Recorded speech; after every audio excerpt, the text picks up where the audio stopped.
Então hoje eu vou ler para vocês, vou dramatizar A Falecida, da Vida Como Ela É, do Nelson Rodrigues. Quando era pequenina, perguntavam: "Você tem mãe?" E ela respondia: "Minha mãe morreu." Tinha na ocasião 5 anos no máximo. Não sabia direito o que era a morte, o que era morrer. Viram uns 2 ou 3 enterros na sua rua, mas sem medo, numa curiosidade estática, quase achando bonito. E não tardou a perceber que as pessoas se admiravam de sua resposta. No final, por certo, pareceu-lhe que não ter mãe era uma espécie de privilégio, uma espécie de distinção, de indiscutível superioridade. A pena e o carinho a lisonjeavam. Quando fazia amizade com uma outra menina, tratava de anunciar tão depressa quanto possível: "Minha mãe morreu." E imaginava que a outra invejasse. Em casa era a mesma coisa. A avó materna ainda rija e dinâmica, as tias moças tratavam uma neta e sobrinha na palma da mão. Incapaz de um cascudo e mesmo de uma repreensão mais ríspida, amolecidas e impotentes diante dos seus caprichos e eventuais malcriações. É claro que para essa indulgência e para essa ternura influía a orfandade da Moema. Esse era o nome dela, Moema. De pai, ninguém falava. Ignorava-se se era morto ou vivo. E a própria menina pensava em todo mundo e só não pensava nele. Aos 10 anos, porém, algo mudou na sua alma de menina. Acordou um dia com uma pergunta, ou antes, uma série de perguntas minuciosas e obstinadas. Mamãe, morreu de quê? Morreu quando? Morreu onde? Em casa não se falava quase na pobre morta. Não havia um retrato, uma lembrança, um bilhete, um bordado, nada, absolutamente nada que protegesse a sua memória. Sabia-se apenas que morrera. Desastre? Doença? Como se evitava ali, com 1001 escrúpulos o assunto, ninguém sabia ao certo. E foi preciso que Moema, subitamente curiosa, fizesse a pergunta frontal. Houve um silêncio. E a avó e as tias se entreolharam alarmadas. Tia Hermínia, mais controlada que as outras, mais lúcida e persuasiva, desfez o mistério. Em meio ao profundo e expectante silêncio das irmãs, armou uma história que Moema ouviu estática, numa espécie de encantamento. Disse-ia um conto de revista ilustrada. Realmente, de ótimo efeito. A mãe da menina, uns 6 meses depois de dar à luz, estava no espelho com lápis de batom, pintando os lábios. Moravam então no estado do Rio, e a jovem mãe se preparava justamente para ir a uma festa. Embora a tia não aduzisse o detalhe, Moema imaginou um vestido de baile, talvez branco, desses que deixam os ombros nus.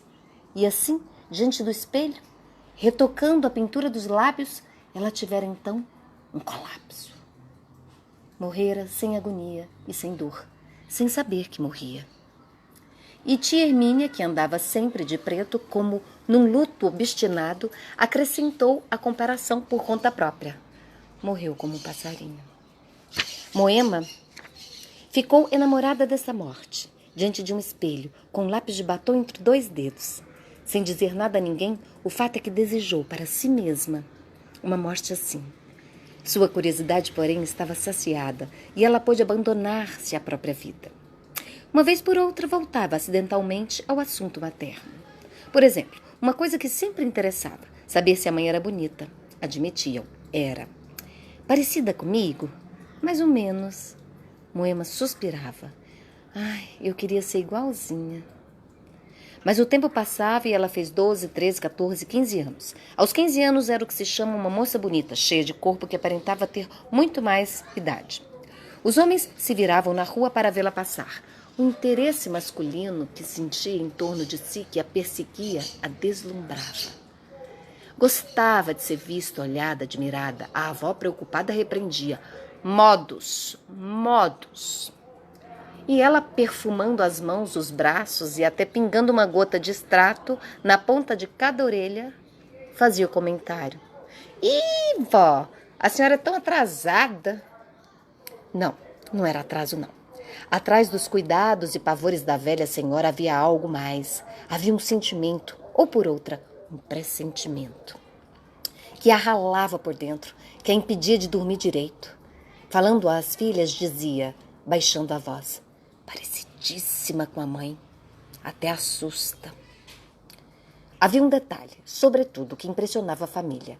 O hábito que aos poucos Moema fora criando de perfumar as mãos e os braços, várias vezes por dia. Se alguém protestava, se alguém dizia que aquilo era mania, vício, exagero, explodia. Que xarope! E a família via nisso uma semelhança impressionante, pois a que morrera tinha o mesmo hábito, o mesmo vício, a mesma obsessão das mãos e dos braços. Perfumados. Como as feições de ambas se parecessem também muito, restava saber se teriam o mesmo destino. As tias de Moema protestavam, batiam na madeira, cruz credo, nem brinca, mamãe.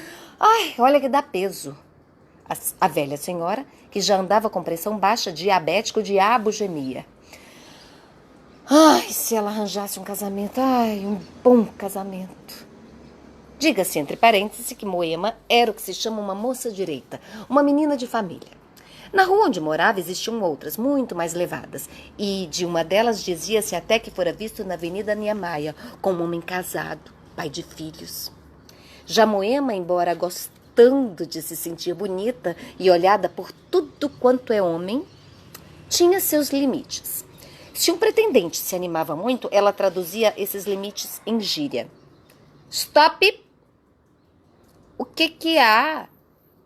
E ela categórica. Não avança o sinal, sim? Acho que você comigo se enganou, meu bem. Se enganou, meu filho. Bye, bye. Então, até que um dia ia passando, quando um rapaz parado que limpava as unhas com fósforo fez a exclamação. Que monumento! Era o Abdias. Não que o galanteio fosse dos melhores.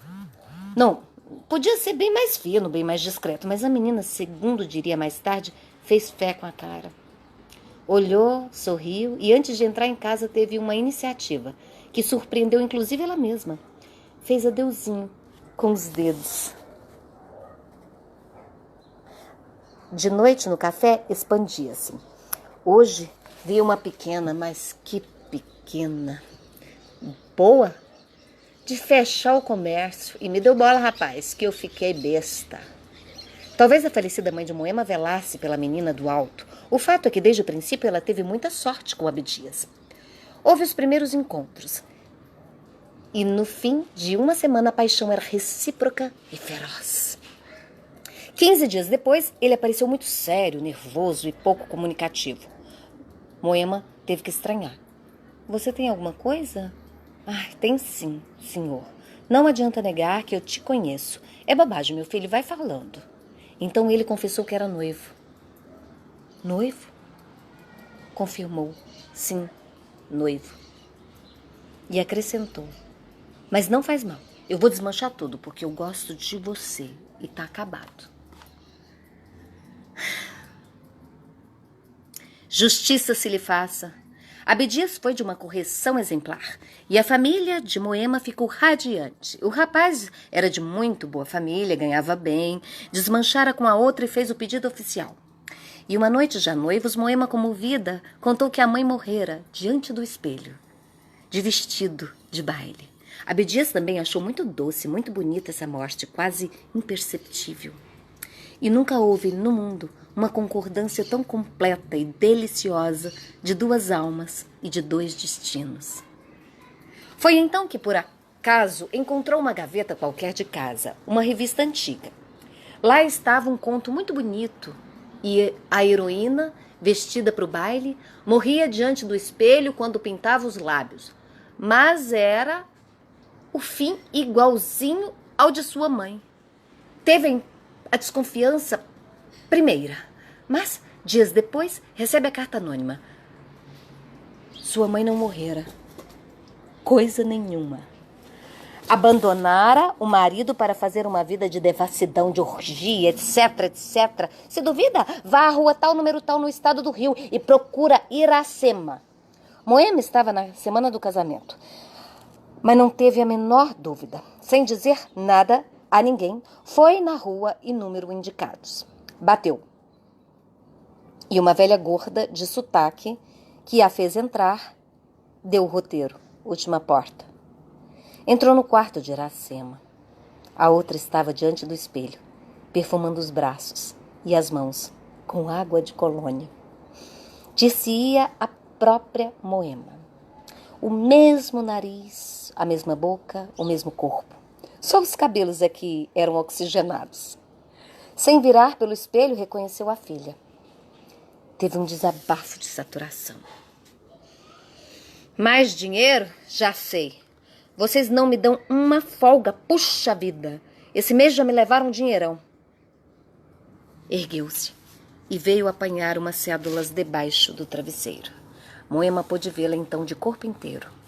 Estava num vestido colante, de cetim amarelo, decotadíssimo, e nus os ombros, sem uma mancha, sem uma espinha. Numa espécie de fascinação, sem saber o que fazia, aceitou as cédulas, as enfiou na bolsa, enquanto a outra, farta de uma família que a sugava, fazia advertência. Avisa lá que desse mês eu não dou nem mais um tostão. Já na rua, caminhando sem destino, Moema teve uma certeza súbita. Acabaria abandonando Abdias e fazendo o que a outra fizera. Por que essa brusca certeza? E já se imaginava com o mesmo vestido colante, de cetim amarelo. E se a mãe mudara de nome, ela teria de fazer o mesmo também. Atravessou a rua. Um automóvel que vinha a toda velocidade ainda freou, mas em vão.